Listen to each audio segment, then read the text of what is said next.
we need ways of working that get behind the defenses. And some of those ways, dreams are helpful in getting behind the defenses. They're very helpful. They'll bring up a lot of early traumatic material. But we have to work in other ways, such as, and Jung was way out in front of this one.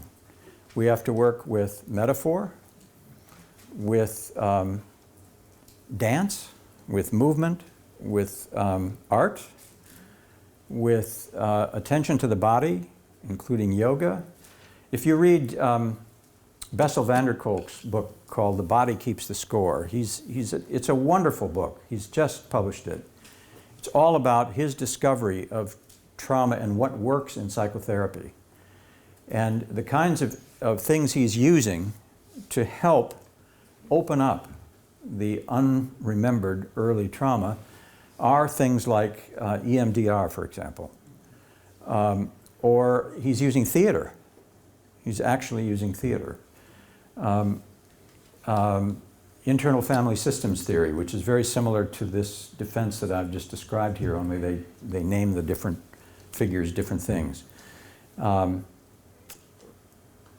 ways of helping people get out of their thoughts and into the flow of action, into their bodies, into movement, into some kind of way of outpicturing the stuff. Sand-tray is a very good way of doing this because some of the stuff will come out in sand-tray. But we need more tricks and capacities to get behind the defenses because they're just too clever. And they will prevent any real improvement. Dissociation is escape when there is no escape. And the part that leaves, and usually is encoded in one particular part of the brain, the right hemisphere, is usually a very vulnerable, pre-traumatic, innocent child part. And that part often, once the psychotherapy situation begins, and a trusting relationship is engaged with the therapist, that inner and forsaken and exiled part of the self often makes its reappearance in dreams.